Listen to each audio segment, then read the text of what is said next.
This show is brought to you by Safety FM. Well, it's Friday, so you already know this is going to be a Safety FM mini episode. You're listening to Safety FM Min. This episode of the broadcast and the podcast is brought to you by Safety Focus Moment. They're consultants that want to help you get the safety culture you've been looking for. For more information, go to safetyfocusmoment.com. Well, hello and welcome to this episode of Safety FM Mini. You know how this is going to go. This is a short abbreviation version of whatever the heck we have to talk about that's going on inside of the world of safety. Thank you for all the love and support that came about from last week's episode. Hey, I was just trying to do something a little bit different. Glad to hear that a lot of you enjoyed it. And yeah, I know some people didn't like it as well because they didn't feel that it was safety oriented. But hey, it was time to relax and do some different things. I get it. So let's talk today. I have to tell you, I from time to time will go back and take a read to some of the books that I have liked. And there's some books that I'll read over and over again, or should I say listen to over and over again throughout the years, even though I might have read it or listened to it last year. I might go back again and listen to it this year and so on. So I have to tell you, I was taking a look around at my favorite book. And it's kind of interesting on how it gives you a breakdown on different things to think about. So I wanted to cover this with you today. Be the person you've always wanted to be. It is never too late to become the person that you've always wanted to be. So much about who we are in the workplace happens without knowing that we have choices about who we are in workplaces. Self-concepts are the definition of the way that we conceive ourselves.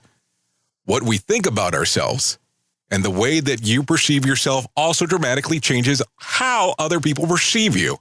Our internal conversations have a tremendous power in forming the way that we see our workplaces and ourselves.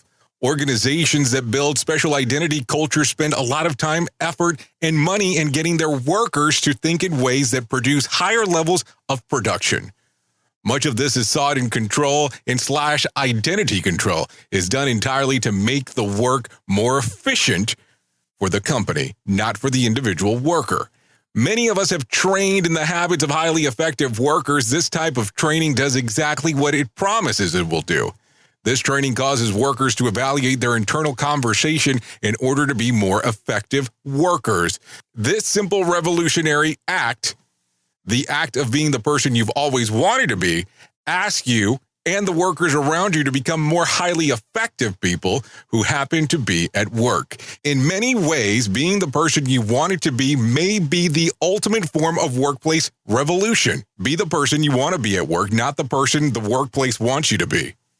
Try this technique at a starting point. Go to work thinking good thoughts about the day that lies ahead. The attitude you don on the way to work makes a difference in the way you perceive your day. That simple difference in perception will become amplified and become a better working environment. Try it. The best data I could ever give you is the example of how well this simple revolutionary act works in a real workplace. And if you kind of think about this for a moment, this is almost on how they talk about in the movie The Matrix, on how a representation of your digital self. So think about this today as you go about and move forward into the workplace. What if you became the person you wanted to be? What if you were at work the person you've always wanted to be? How different would your workplace be? Think about that for a moment. By the way, that little bit of information came out of Todd Conklin's book, Simple Revolutionary Acts, Ideas to Revolutionize Yourself and Your Workplace.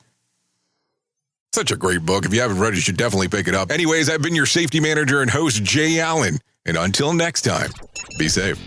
The views and opinions expressed on this podcast are those of the host and its guest and do not necessarily reflect the official policy or position of the company. Examples of analysis discussed within this podcast are only examples. They should not be utilized in the real world as the only solution available, as they are based only on very limited and dated open source information. Assumptions made within this analysis are not reflective of the position of the company.